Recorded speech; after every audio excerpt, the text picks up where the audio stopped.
want to welcome whatever community members we have with us, folks who are interested in education and making the future better for all of us. I know you need little introduction, particularly because people who came to join this session know who you are and want to hear you talk. But I will say, born and raised in New Orleans, Louisiana, former hedge fund analyst, degrees from MIT and Harvard.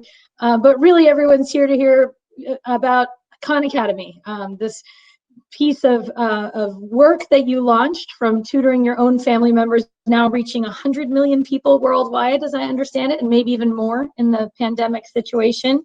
And I know you have new ventures and new ideas underway that we'll hear a little bit about. So appreciate you making time to be with us here today.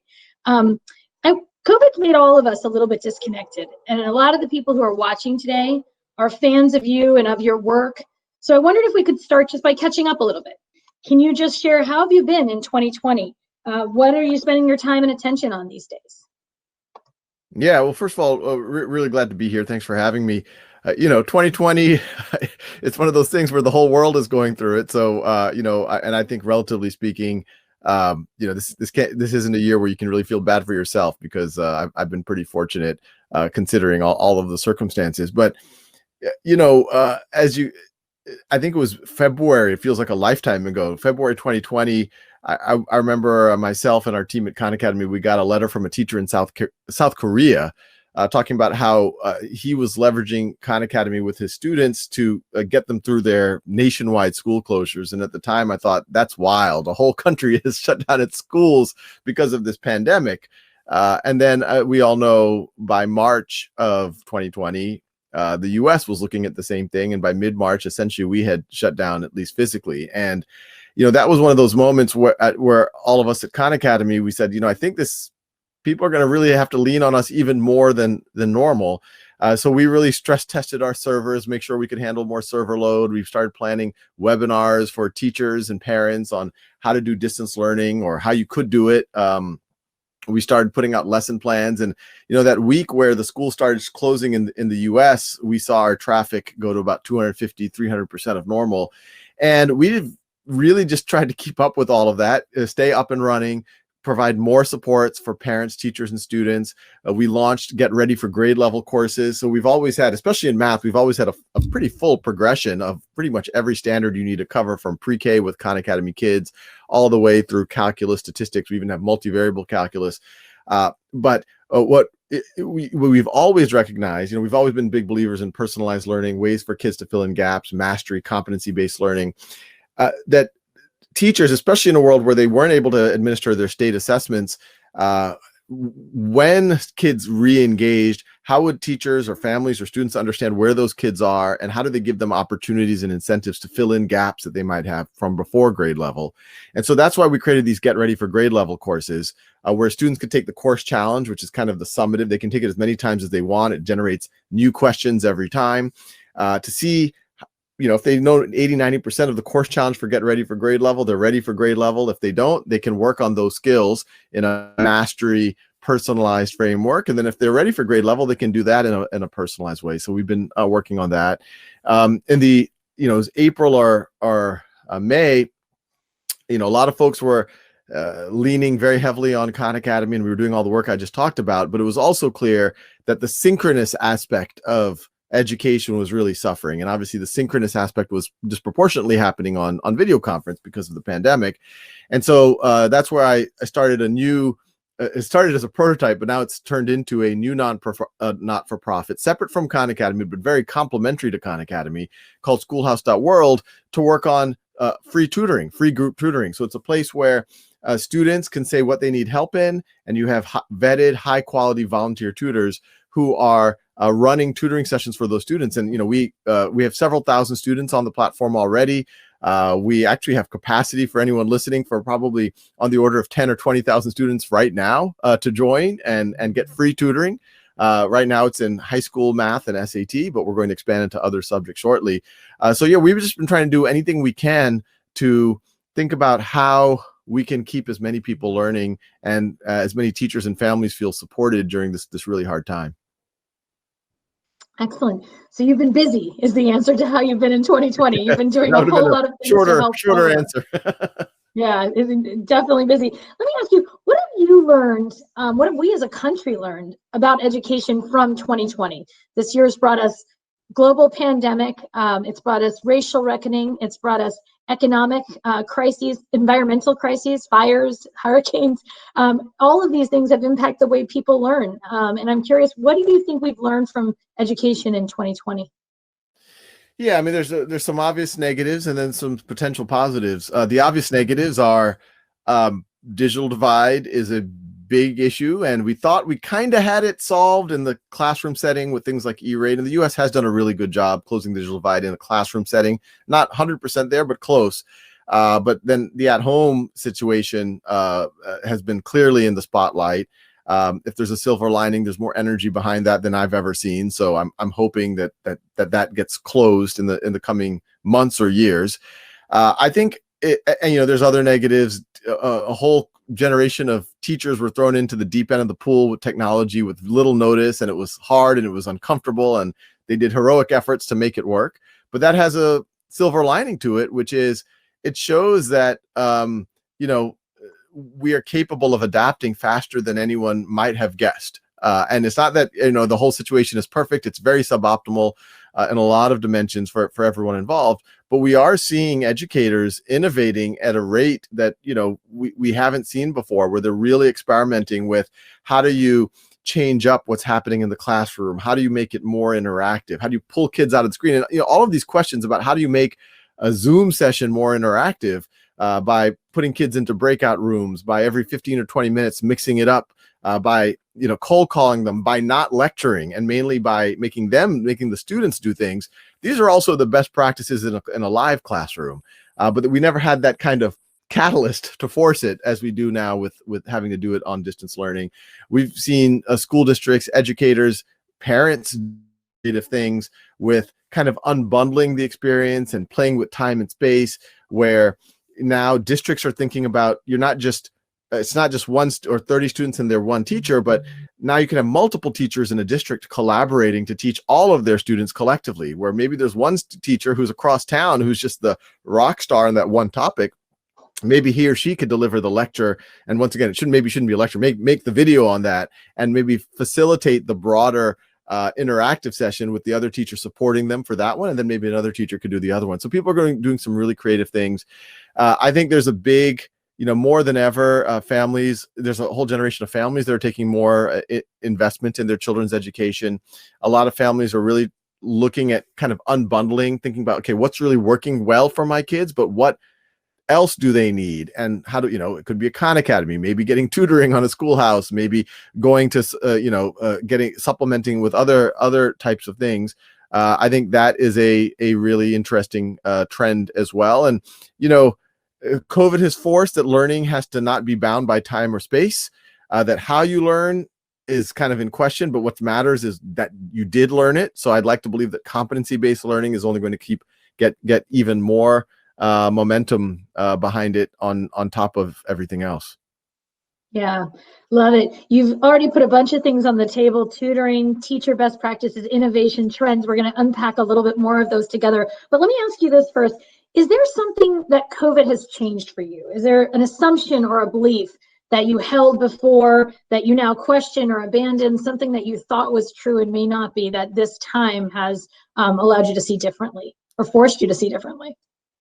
Yeah, well, if I stay generally, and this is me speaking to my biases. I love going to new places and meeting folks, but I've never been a fan of planes.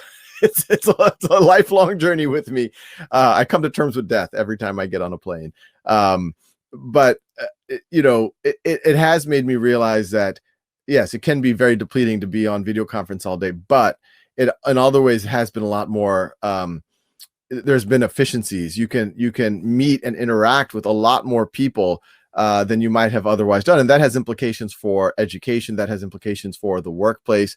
I think all of us have reconnected with family and friends that we wouldn't have reconnected with, but now we're like, hey, we're running a Zoom. Might as well invite them too.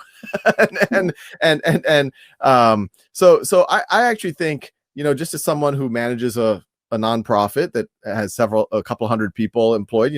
What is the nature of the office going to be? What is the nature of business travel going to be? I spend a lot of time fundraising for Khan Academy. Are there ways to do that are better for the funders and for the people and the fundees? So I think that's all. So I think that's, and when I talk to friends who run organizations, I think all of them are thinking in the same. I think the days of having a desk that you're dedicated to it. I know we're talking more about education, but I think just the future of work is going to come, is going to change. And I think that's also true for schools. I think schools are more and more realizing that they don't have to, you need a physical component ideally, but you don't have to be completely anchored to the physical experience. So for example, most schools right now have built a hybrid capability where there's some kids in the school when possible, but there's some kids who aren't able to come. But they're still able to participate. If we can keep that capability, which I really hope we do, then that really opens up a lot in terms of flexibility for kids being able, if they're sick, they can keep learning. If they're traveling, maybe learning can keep happening over summers, which could be a huge opportunity. If your classroom doesn't offer a certain course, maybe someone on the other side of the town or on the other side of the world can offer that course, which I think are huge opportunities. Yeah, it's true. I mean, education is so much a part of our society and our lives. The things that have changed for us as people in society, like you, I used to travel almost weekly for work, and I never got used to the planes. Not a big fan of the planes. All of us are going to do, some things are not going to come back, right? We're not going to do things the same way, and that'll be true in education too. Let's turn a little bit to the Khan Academy side of things and ask, are there things in particular that you've learned from Khan Academy? Patricia is asking, has participation in Khan Academy increased during the pandemic? Do you see trends by state? Did some states or districts end up using Khan Academy as their curriculum when they had to convert to online learning? Talk to us a little bit about that. Yeah, we saw a massive increase in use of Khan Academy, especially in the spring. 250 to 300% of normal usage. We saw registrations 10 to 20x of normal for parents and teachers. And as we've gone through the summer, it's continued to be increased. I think that what we've I don't, and that increase has been roughly proportionate across the world and within states. If I've noticed a pattern, I think in March and April, the rate of change was so fast that a lot of people just went, all right, let's go to Khan Academy. I think as we've gone, what we're seeing this spring, this fall, this current back to school is more schools have been able to put together kind of a distance learning program, leveraging video conference. And so they're leaning, the balance between asynchronous on Khan Academy and synchronous has kind of balanced out a little bit more. So you're seeing still heavy usage of Khan Academy, but you're seeing a lot more of the schools being able to do the video conference and having the synchronous sessions as well. Yeah, that makes sense. Was there anything about Khan Academy and the strengths, its limitations, that surprised you, that you learned about the organization and the platform through all of this demand? In terms of let me think. In terms of the surprise, I don't know if it's a surprise, but it definitely made me appreciate how complex a lot of the challenges, I'd say, especially teachers are facing, because right now, in my naive mind, and I see this, I do this with my children, my cousins back in the day. And, I was like, well, if kids are able to do 20, 30 minutes a day on Khan Academy, we know they grow quite fast. I mean, even the efficacy studies, 45 minutes a week, they grow 20, 30% better than expected. If they're able to do 20, 30 minutes a day, they're really going to go on the fast track and master their concepts, etc. So my view is like, well, that feels very doable. But when you really put yourself in the shoes of a lot of educators, they have an LMS system, they have a student information system. The district is saying, thou shalt use these tools and those tools. They don't all talk to each other. You have to cover these 60 standards in these 180 days, even if the kids really aren't getting some of them, or even if they're not really fully prepared for some of these standards. And so that complexity makes what seems like a very simple thing to do a lot harder. And so, I think it's not just COVID, it's really over the last 10 years that I've gained more and more appreciation for that, and really trying to figure out ways to simplify it, especially for educators. On the other hand, I've been pleasantly surprised by when students are able to, that the efficacy studies that showed 45 minutes a week of Khan Academy are growing students 20 or 30% more than expected. That was surprising to me. I didn't think we would have that large of an impact for that small amount of, I guess you could say, dosage.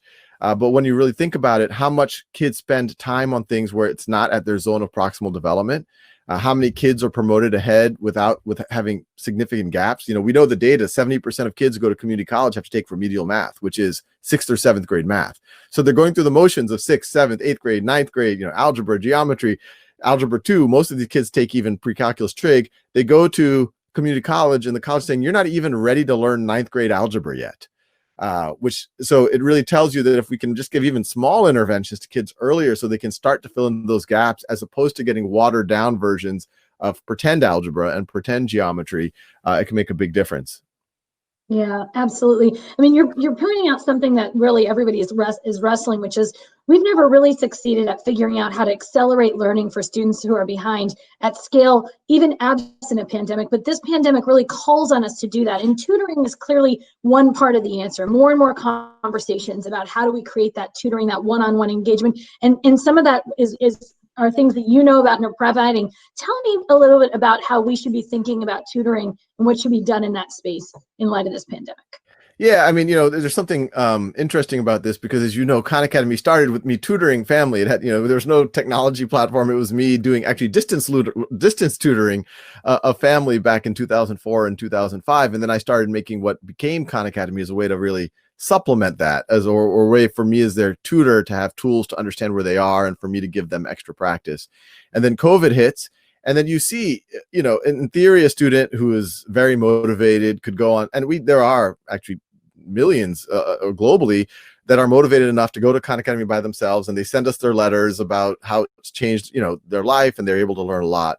But we know that for most kids, they need in-person supports of some kind. I was on a panel with someone recently, and they said, if content is king, support is queen, or maybe it's the other way around. If content is queen, support is king, however you want to interpret that.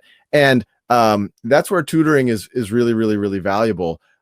Just to know, especially during COVID, where everyone is socially distanced, to have somebody or a small group of folks that you can connect with, to feel supported, to set goals together, just someone to say, hey, why don't you go work on Khan Academy for a little bit, come back, let me see what you missed. All right, now we're going to work on these problems together. I see that out of the 5 of y'all in the small group tutoring session, 4 of you missed this question. I think you're getting this misconception. Let's work through it again.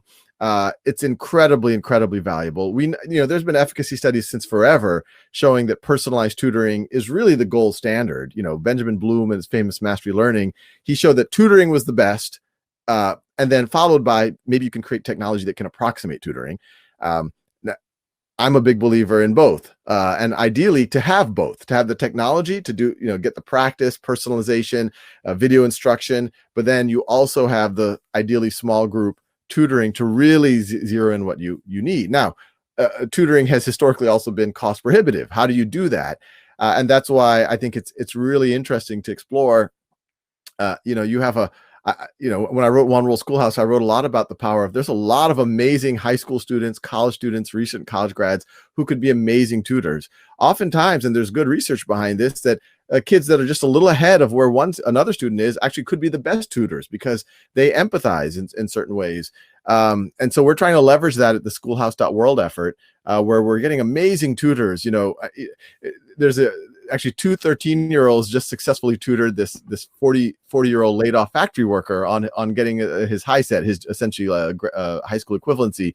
But we have a tutor from England who's a professor at Nottingham University who's tutored kids from Africa and India and Georgia all in the same session.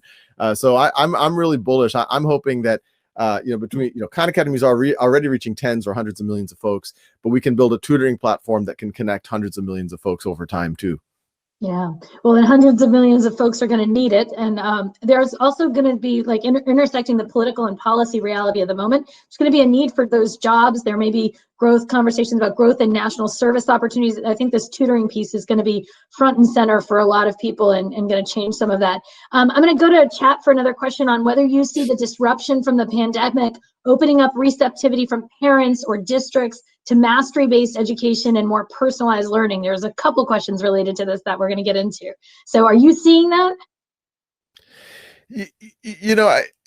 Possibly, I'll say it that way. The interesting thing about mastery learning and personalized, obviously this is something that all of us have been talking about for a while now, is that people, intellectually, everyone agrees with it. Like, it's, would you prefer not mastery? Do you like kids to have 20% gaps and get moved on, or having 70% having to take remediation? Everyone agrees with personalization. Every teacher I talk to knows that there's 30 kids in the classroom. They all have different gaps at different rates that are actually not correlated with some kind of innate interest where they are, and they just need different support.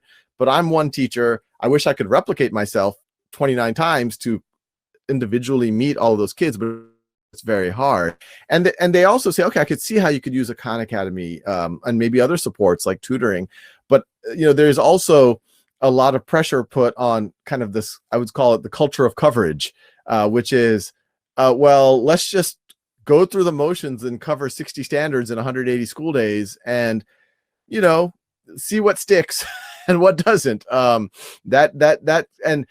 so it does take a little bit of a leap of faith to say, you know what, we're going to invest a little bit in students being able to fill in their gaps. Yes, we might not be able to cover standard 3 on day 9 for everyone, but we believe, but by making the investment now, we are going to fill in their gaps, and these kids are not going to go to community college and have to take 6th grade math again, which is, literally 70% of American kids. This is 70% of kids go to community college. We're not even talking about the kids who are dropping out.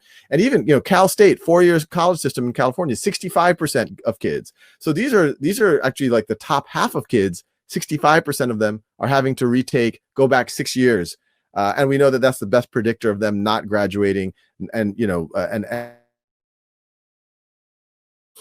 I hope, fingers crossed that COVID, because the gaps are only going to become larger because of COVID. I think we have to view it as like a disaster recovery project.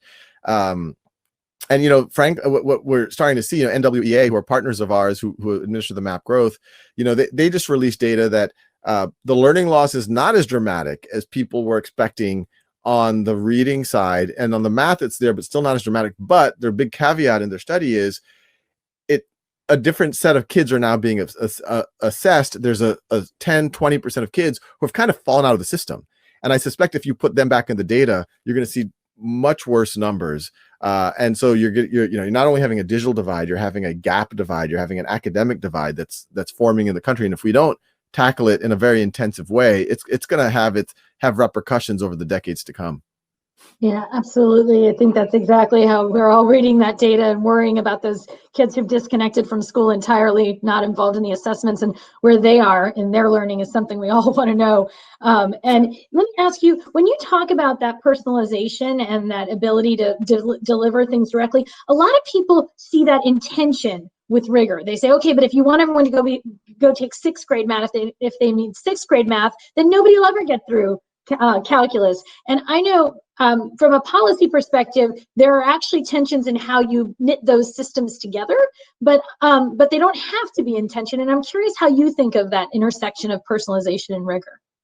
Yeah, and there's 2 ways of not giving rigor. One way is by not having expectations for kids, and even when they're ready, you water down the curriculum and they're not able to learn. The other way is you say, you are 14, you should be learning algebra, even though you might not know your multiplication tables, you don't know how to divide decimals, you don't understand fractions. So we're going to pretend to cover the algebra standards. And what typically happens is that the algebra standards, you can water down them enough or kind of spoon feed the questions enough so that it looks like the child is doing algebra, but then we know the reality. They get to college, and I've said the stat about 4 times already. I did an interview with the TNTP folks who wrote The Opportunity Myth, which is probably the most cited study on the lack of rigor, the lack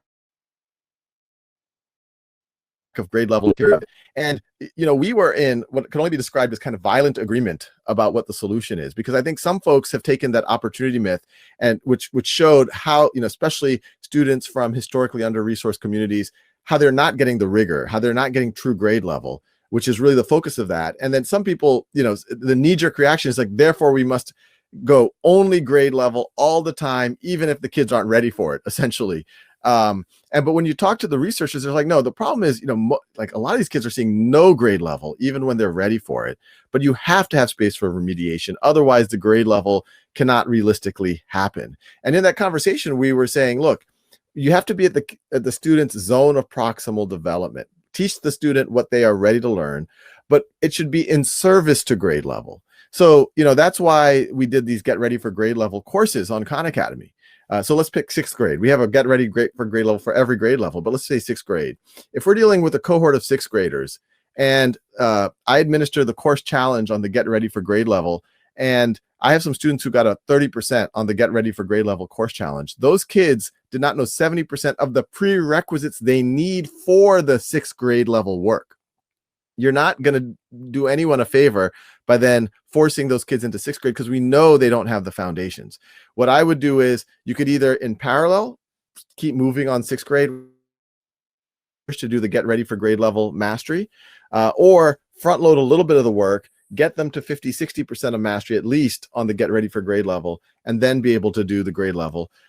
You can also do the remediation kind of more proximal to the grade level work.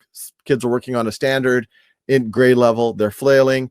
What are the prerequisites in the Get Ready for Grade Level that they need to work on? So you can also, not only do we have a Get Ready for Grade Level course for every grade level course, for every unit in the grade level course, we have a corresponding Get Ready for Grade Level unit. So that allows the teacher to get the remediation a little bit closer to where they are in the grade level. But if you ignore the remediation, then you're just going down the path that we've always gone down, which is just, pretend learning for oftentimes 6-7 years, and kids flail when they get to college, if they get to college. Yeah. One of the things you're really elevating for me, again, as a person who thinks about policy and systems, is that there's reasons we have things like grade level. Really, they help to anchor that sort of rigor that you're talking about. How do I know if you're making progress at a pace at which I'm not giving into the soft bigotry of low expectations or other factors and sort of allowing you to fall behind? And yet they also hold systems in place in ways that can inhibit the personalization and the mastery approaches. So I'm going to stick with this for a second. I'm going to take a question from the chat. Somebody's here asking to hear more about Khan Academy's engagement with mastery, competency, skills-based measurement versus CTM. And I know you're doing more and more with districts, and so maybe that's opening up that a little bit for you as well. Yeah, there's from the beginning, when especially in math, and we're doing a big push right now in science. We'll have all of middle school and high school science done by this time next year, also in a mastery competency-based framework. But when you go in Khan Academy, you have your skills. A lot of people associate us with the videos, and we have the videos there, but they're really a supplement for the practice, and it is mastery-based practice, where on a given skill bank of I believe very thoughtfully created questions that are on standard, that students can get as many shots as goal as they need to show that first level of mastery. Then they see those types of skills in kind of mixed context, and they can see it in quizzes and unit tests to make sure that they have mastery of the whole thing, and then it ups their level of mastery. And then we have course challenges, which are also sampling from that item bank. Kids have as many shots at goal to do that. And I talk about the unit tests and course challenges a lot, because in order to do mastery or competency-based learning well, students do need opportunities to reassess themselves. And that's always been a barrier, because how does a teacher rewrite a test every week if a kid wants to retake it and then have to grade it? And so that's where, especially in math, I think Khan Academy can really be really valuable, especially the unit tests, especially the course challenges.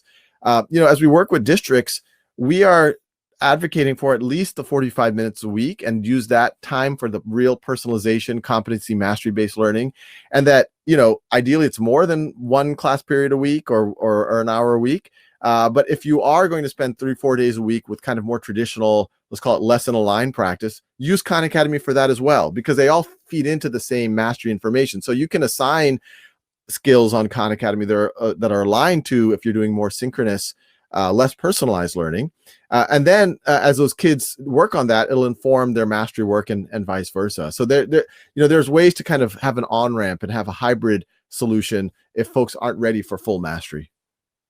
Absolutely. One thing we know from the science of learning and development, which tells us a lot about the way we are not currently educating people, the way the systems are not designed, is that these issues of feedback are essential to learning. And you name that in the point about assessment, right? If I take a quick assessment and it tells me something about what I need to know, and then I can go back and practice something in order to master it. And so this role of assessment is, as part of a feedback system, is critical to learning. But it's also pretty baked into our system at this point as well. And I'm curious, how do you think about the role of assessment, including standardized assessment, in what education is and should be?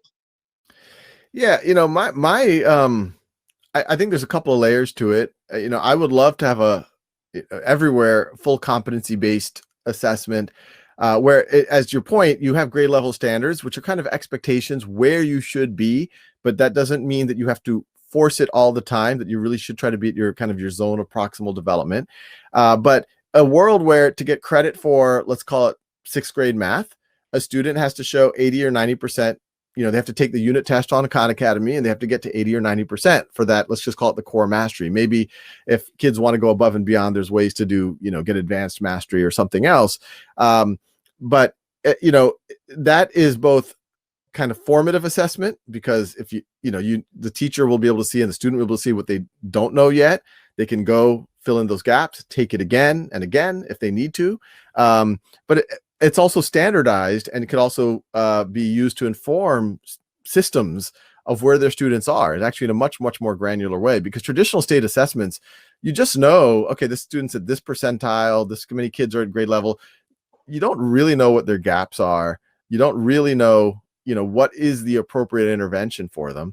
And by definition, when you assess as a snapshot, when you have it's state assessment day, we're going to take the next, 4 hours and do an assessment, you can only sample so much in that 4 hours. While if their daily practice that the kids are doing is also a form of standardized assessment, which is what essentially a platform like Khan Academy is doing, then you get much, much more granular information on what kids actually know and what they don't know. So when we're working with the districts, that's the type of insights that we're trying to provide them, is like where kids are. Obviously, teachers need those insights, but the ideal is over time, the districts can also understand that, okay, across my whole district, or eventually across the state or the country, a lot of kids are having trouble with dividing decimals in 5th grade. They're all doing just fine in that. What are the interventions we can do for those kids that are still having trouble? But when you get to what I love about competency-based learning is, if you get to competency-based learning and you have a real kind of assessment framework that's very accessible, that people can take essentially on demand, but it's standardized and it matters, then it opens up a lot of creativity for how do you prepare folks for those assessments. And you could use Khan Academy, you could use a million different other things, tutoring programs. Teachers will come up with really creative ways to prepare kids for them. But you have a very accessible way to prove that you're ready for the next rung of the ladder. Yeah, absolutely. It's a tension, I think, between what the current standardized assessments really do for us and what we want them to do for us. And I do think, policymakers and even individual parents having that kind of information can be really empowering and useful and important to inform their own decisions. But it's different than what you need for teaching. And I think sometimes we try to sell it as all things to all people, and that doesn't really work. We have a couple questions in the chat that are circling back to some things you've raised, including the issue of tutoring. Somebody's wanting to know, tell us about how can you know if a tutor has sufficient skill to be a tutor? If we're really going to do and invest in large-scale tutoring to help us with this recovery and this acceleration, what have you learned about what it takes to do that well, including that qualification of the people offering the tutoring and their knowledge base? Yeah, and it's related to this notion of competency-based learning, where if you think about it, the ultimate competency. So I'll tell you what we're doing at Schoolhouse, and we can extrapolate to what this could mean systemically. So at schoolhouse.world, you can become certified in your knowledge, and this kind of a step, you can become a certified tutor. And the way you do that is you go to Khan Academy. Let's say there's a unit in calculus that I want to become a tutor in. Let's say it's limits. What I do is I go to Khan Academy, I go to the unit test on limits, and we use a tool called Loom, which essentially is capturing my screen and also capturing my face. And I use that while I take the unit test on limits on Khan Academy. and I have to talk out loud and explain my reasoning while I do that. And that artifact, that video of me talking out loud while doing a unit test with hopefully getting to 90%. If I don't get to 90%, I'm like, okay, I won't submit that video. I'll try again next week after I practice a little bit. But if I get to 90%, I submit that to the schoolhouse.world community. The community will have 2 random people who are already vetted in the community look at your video, verify that nothing shady happened, you didn't cheat, no weird edits, you were able to explain your reasoning well, you did get to 90%, and then you are certified in that. So just that step right there is already a powerful form of certification of knowledge. I mean, if you think about it, we've always had kids write in the blue book, show your work and all this, but we have video now. We can actually have kids explain their reasoning out loud. And then, not only does it show that they know the material, but if they can explain their reasoning, there's evidence at least that they're likely to be good tutors. Then once they become the tutor, then what we're doing is right now 5 tutoring sessions will be observed by other tutors. There's feedback after every tutoring session. They get feedback from the students on what worked, what didn't work, how it can be better. And so there's a continuous kind of improvement loop. And what we're hoping to do on Schoolhouse is you essentially build out a profile that not only says what you're certified in, but also gives your reputation as a tutor in these different subjects. And so, one thing, if I was a college admissions officer, it's great to see someone with great test scores, but imagine seeing someone who's a great tutor, who has a very high reputation. So I actually think that could be the future of evidence of your knowledge, but that's also a very powerful way of showing that you know the material. Because right now, even folks who are professional educators, there's high level assessments, things like the praxis, or there might be state assessments on subject competency. But this gets to a much more granular level. But once again, it's competency based. So if you're not there yet, it's not high stakes in the traditional way. You just keep trying and you get there. And we know that especially in things like math, if the teacher has depth in the math in the subject matter, they're just going to be that much more confident. And it's not sufficient to just know the math, but it's necessary to know the math. And then you have to have communication skills, pedagogical, empathy. There's a lot of layers on top of that you can develop. Yeah, absolutely. I love the way that the work you're doing at Schoolhouse and Khan Academy is really bringing together the use of technology to maximize things, but not always to replace them. So how actual feedback of how students experienced your tutoring matters as much as the AI score on whether or not you can, show your work on something. That's really great. There's a question about, speaking of what Khan Academy is offering us, or I guess that's partly Schoolhouse, is there a way that Khan Academy can help with the workforce skills gap with offering industry credentials? Is that an area you're in or going into? I definitely am very interested in that, and I want to do something there. And I think there's 2 layers. As soon as people talk about industry credentials, they immediately think about kind of the very narrow, like, oh, to be an accountant, you need to learn how to do accounting. To learn how to work in a factory, you need to learn how to use some of the automated tools. But the reality is most jobs, including quite high-paying white-collar jobs, you really have to have a core of solid communication, written and oral. You have to have a core of critical thinking skills and a core of actually those are the 2. And with the critical thinking, I would add kind of the mathematical skills. And so I would say if someone, let's go back to our example, if someone could tutor algebra, and eventually, let's say Schoolhouse.world can do reading comprehension or writing, and if someone is certified by the community as a decent writer and maybe even coach of other people or solid reading comprehension, I actually think they're ready for most entry-level jobs. I remember one of the early, the founder of BJ's Restaurant, Jeremiah Hennessy. He was this guy who called me in 2008. He was one of the people. He's like, Sal, you got to quit your job. You got to be working on Khan Academy. I'm like, who are you? He's like, I'm this. He founded BJ's Restaurant. His employees between those who know algebra and those who do not know algebra, and the ones that know algebra, he puts them on a management track. And he's had people in his restaurants that started off bussing tables, but had the critical thinking skills and in his mind knew algebra, and that are now senior executives in his company even without a college degree. And so we know even a college degree doesn't necessarily mean you know algebra. I think there's so I actually think there's simpler skill sets. Instead of most college degrees, you take 16. What do you take? You take 4 or 5 courses times 8 terms. You're taking 40 courses, 50 courses, but it's you don't go deep. Most of us don't master most of the concepts that we learn in college or in high school. Instead, if you say that, look, there's 3 or 4 core skills that you need to get mastery on and get true mastery to the level that you could teach it, I think you're ready for 80% of jobs. Then on top of that, if you truly mastered first year biology, I can't tell you how many folks, I can walk into like a biotech company and I start talking about the Krebs cycle and ATP, and people are very impressed. And they're like, how do you know that? I was like, I teach first year biology on Khan Academy. But it just shows that people don't even have an expectation of mastery. There's people with PhDs who forgot about photosynthesis, who forgot about the Krebs cycle. And that's true in physics, that's true in accounting, that's true in finance. If you really master those foundational things, you are very, very potent. So I hope that some of these evidences that we can create through Khan Academy or Schoolhouse not only get you into college, but get you internships or jobs over time. Yeah, it's such a fascinating point that you're showing all these different ways that people can demonstrate mastery of skills that can matter for teaching, but also for other parts of life.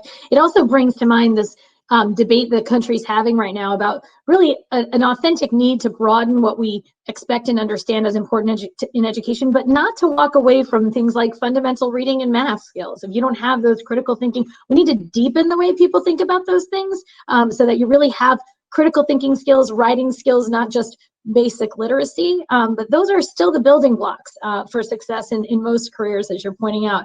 So let me turn to this question we've got in the chat.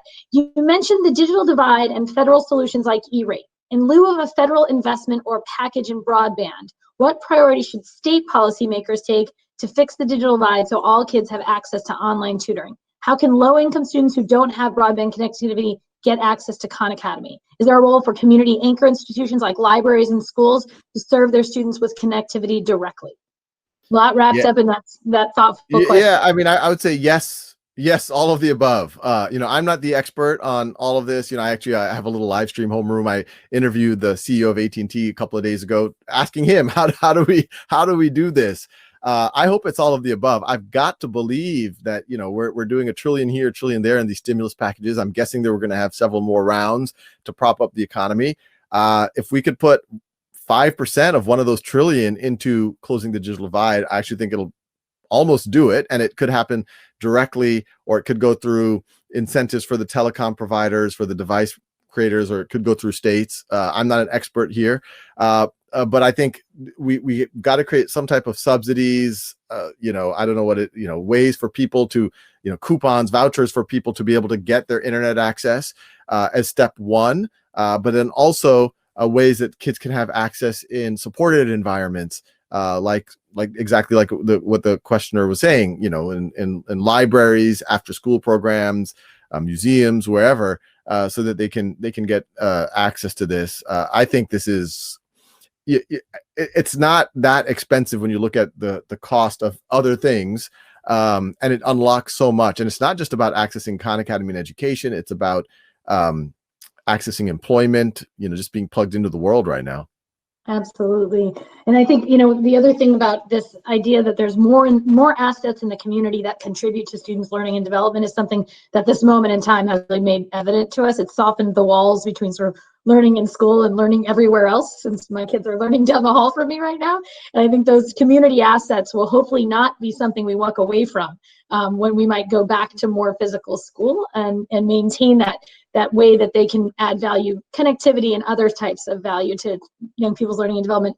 You have a question here on whether Khan Academy can become an actual national school where students could someday attend full-time and earn a diploma from the Khan Academy. I'm sure you've thought about that before.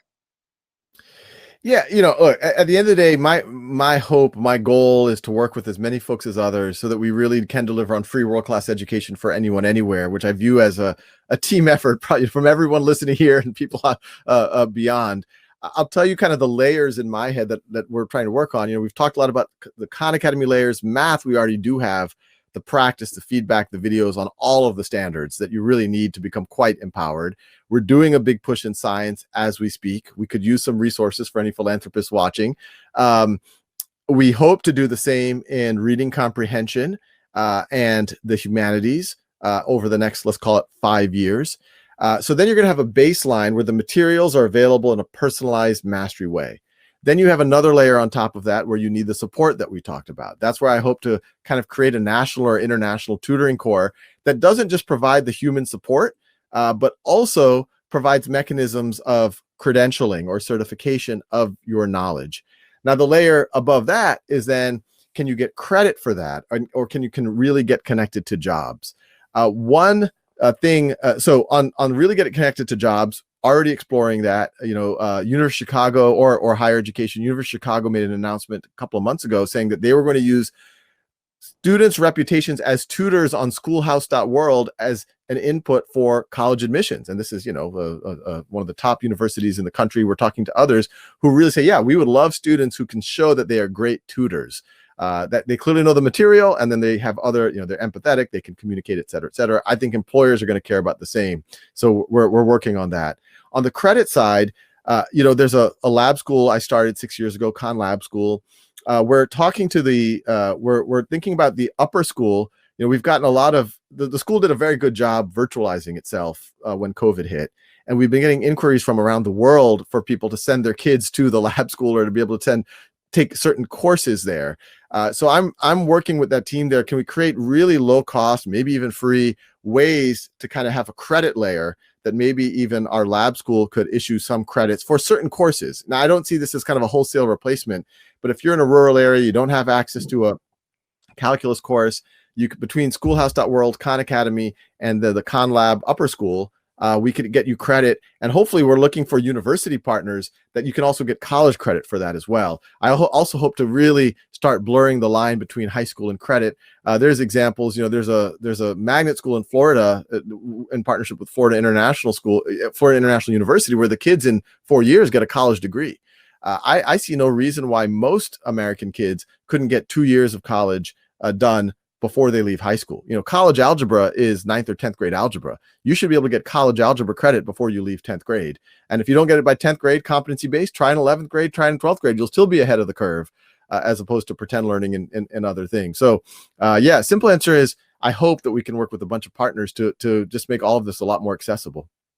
Yeah, there's ongoing interest in our chat about sort of how Khan Academy can help people learn and get credentials. So we'll keep on that topic. I'll just say, as we dig into it, some of the work we do in higher ed, we've looked at the question of, as you move towards mastery-based and portfolio approaches to education in K-12, what is higher ed then judge on, and how do they deal with admissions? And what you're observing about University of Chicago, we're seeing more and more of as well, that they're actually looking for portfolio approaches to admissions anyway, but figuring out how to both personalize and standardize that kind of a portfolio admissions process, I think, is a big bit of work in front of all of us that I think folks are interested in. So speaking of standardization, there's a question here about somebody who wants to learn more about Khan Academy's global reach and how you can align to different standards internationally and ensure standardization in their curriculum. Does this require alignment and measurement to NAEP, PISA, et cetera?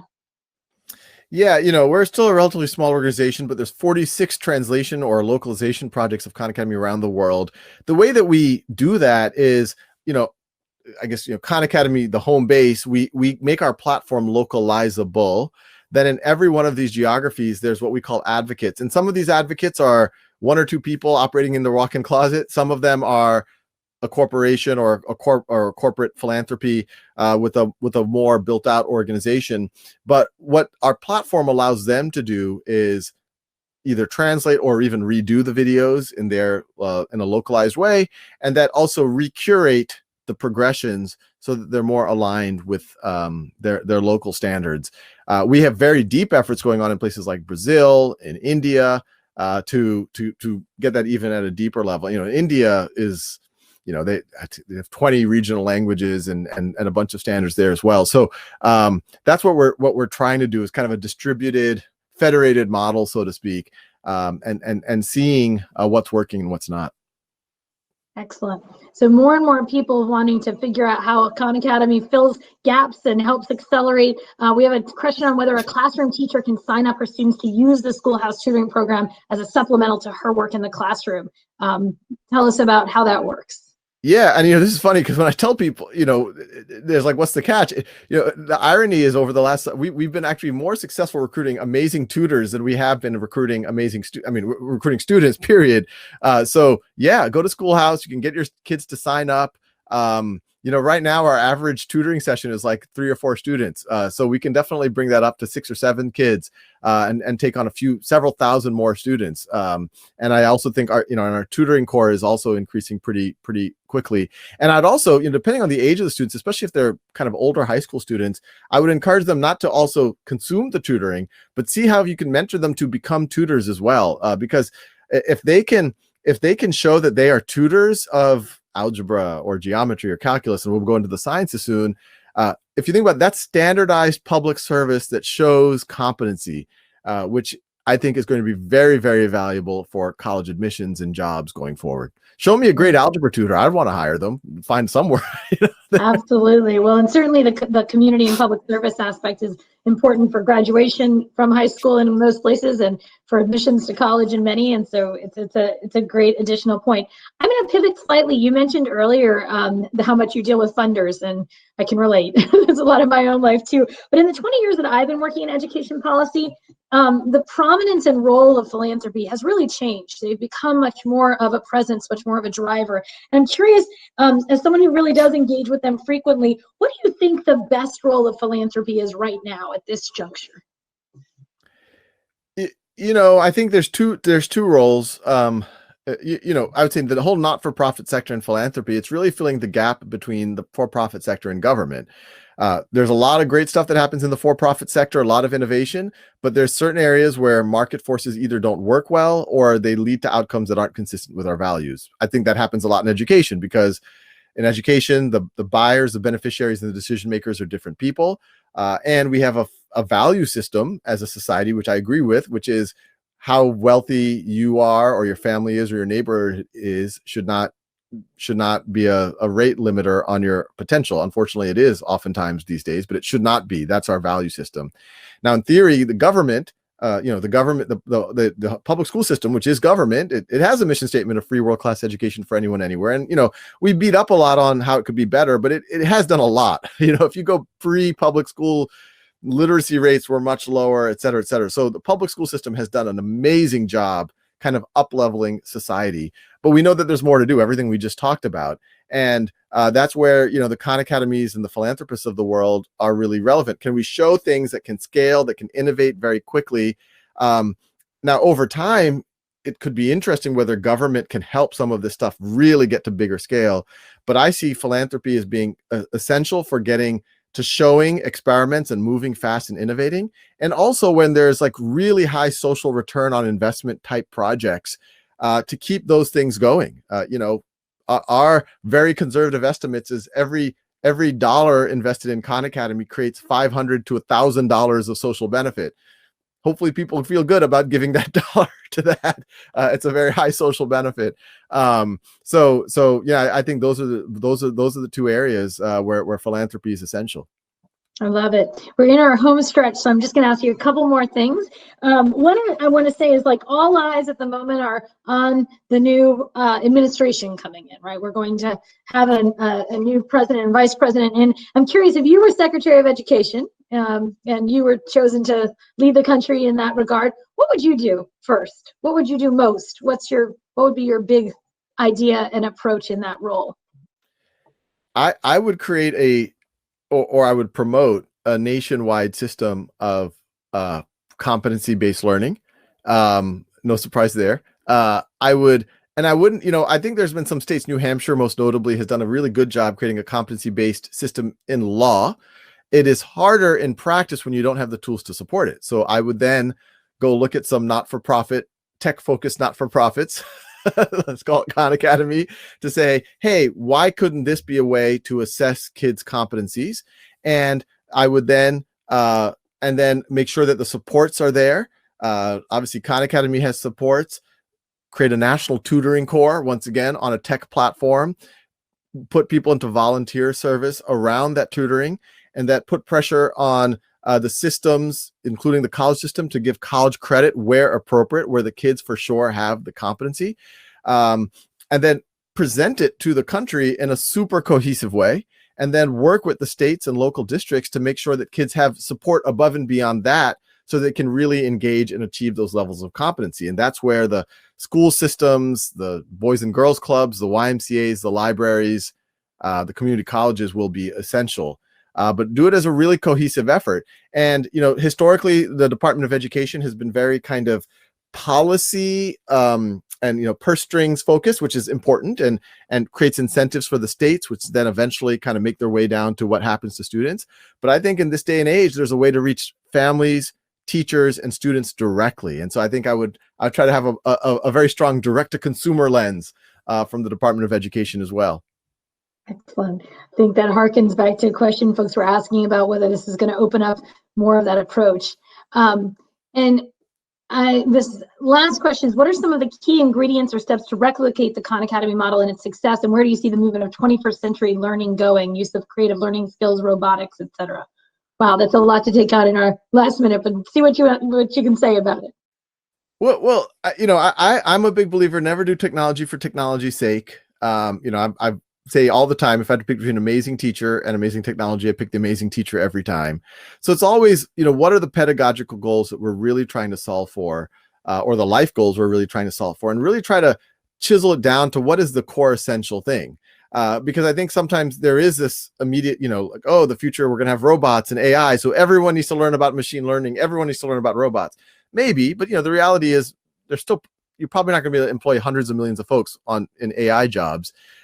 So what are the jobs that are really going to be there for most people? And then what are those core skills that are really necessary to get them good? Because when you get it down to that focus set, then that feels much, much more tractable. So, I say that to our team at Khan Academy, the team at Schoolhouse. I tell that to the team at the lab school. Let's really focus on what really matters. It's very easy to try to be everything to everyone, but that really matters and it has the highest leverage point. And then what are the tools that are disposable to solve? What are the tools that are at disposal to solve that? It could be chalk, it could be paper and pencil, it could be machine learning. Who knows? Robotics and AI. Robotics and AI. The last thing I'm going to ask you is, we started out talking about our context, the moment that we're all in, as you join me from my guest room. This is a challenging and different year that any of us have lived through. But what's your biggest educational ray of hope right now? What's the thing you see happening as it relates to education that you want to leave us with that should have us feeling positive and optimistic about where we're going in education? Well, at no point in my life have I seen people talk more about education than right now. There's at least four. The bullet points on the news right now are COVID, the economy, polarization, kind of racial reckoning, kind of societal, like how do we come back together? How do we do what's right? And then education. And, to some degree, all four are kind of mixed in and they're all related to each other. But the fact that education is kind of one of those top four headlines right now, it might be a headline right now for not the best reasons. A lot of kids are suffering. A lot of families are suffering right now. But it is putting energy behind it. We talked about the digital divide, competency-based learning, mastery learning. Everyone is thinking about how can we reimagine things so it just makes more sense for everybody. I've got to believe that's going to pay a lot of dividends in the years to come. Yeah, I hear that as a person who works in the policy and politics space. Having something in focus and on the agenda is half the battle. And so education is certainly on the agenda. There's not a stimulus bill that comes up in Congress, a state legislature that's not going to be debating this in the new session. It's definitely on the agenda, and that gives us opportunity for progress. So thank you for that ray of hope as we head out, and thank you for all the wisdom and knowledge you shared with us today. It's been a real pleasure to talk with you, and thanks to all of the audience who joined us for this conversation as well. Take care, be well, be safe and healthy. Thanks, Bethany. Pleasure to be here.